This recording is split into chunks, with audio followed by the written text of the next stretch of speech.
May 3rd, 2020. I'm gonna do a spring garden tour because I always do one the end of summer. So I'd like to use this as a journal of the progress we make. My little spring decor. Love it.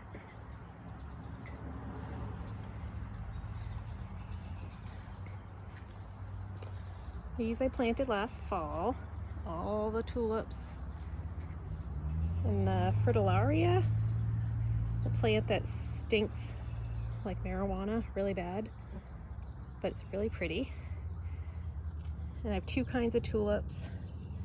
These little teeny tiny stubby plants are a type of white allium.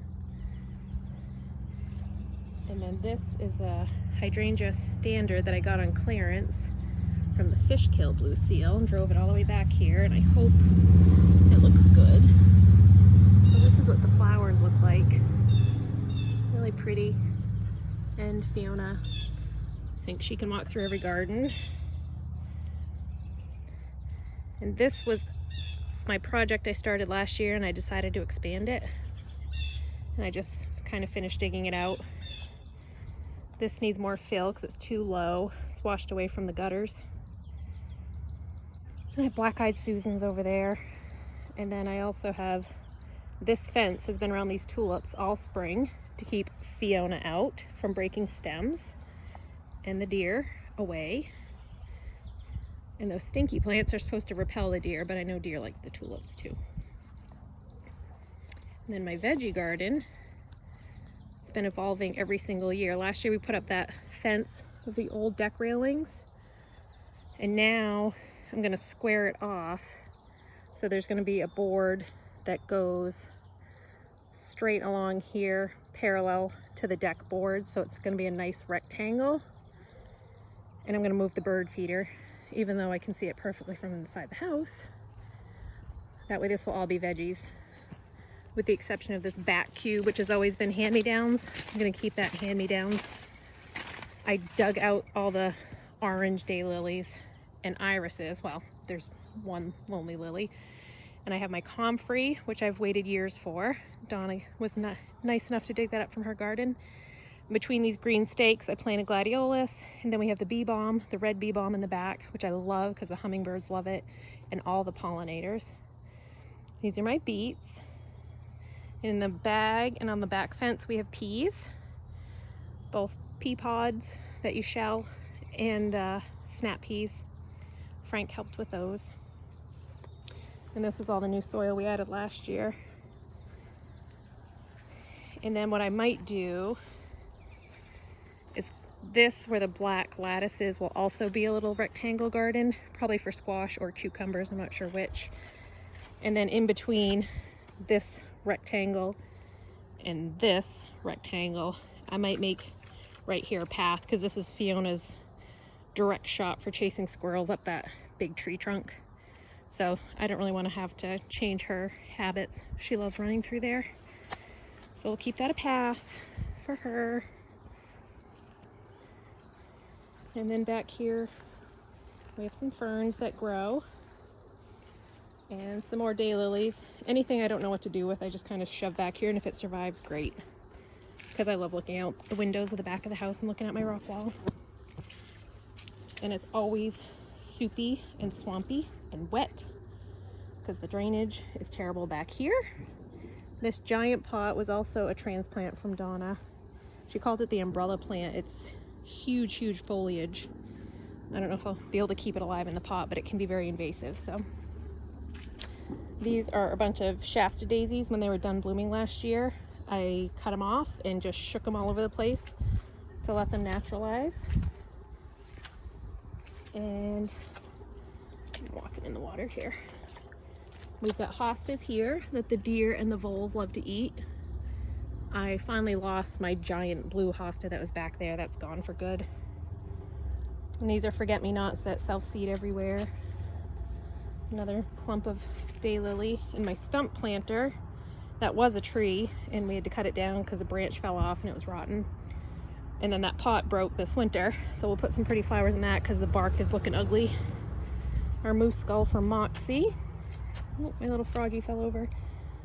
We have bugleweed, which is invasive, but I don't mind it here. And then this is new. It's called bitterroot. It's a type of succulent that flowers in the spring, so we'll see what that looks like. Centaurea, another heuchera, more Centaurea, and my hellebores, which look great. Love those. And then new this spring is my anemone. It's just lovely. I love it. So pretty. And then I'm doing more bee balm because the hummingbirds love it so much. That's a bright pink one. We have a pretty lily. Behind that over here is black-eyed Susans.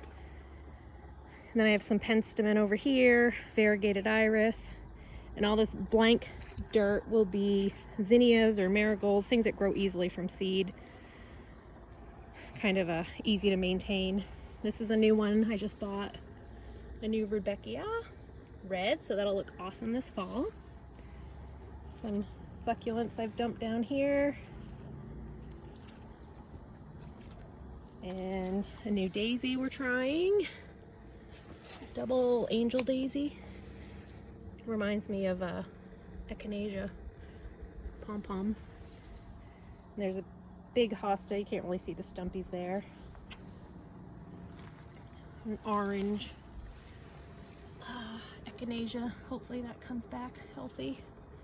Some more lilies, and all these metal stakes you see for the most part are hostas, which I've been putting the bitter pellets that are systemic to repel the voles, because the voles destroyed these a couple years ago. Jacob's ladder, which was new last year.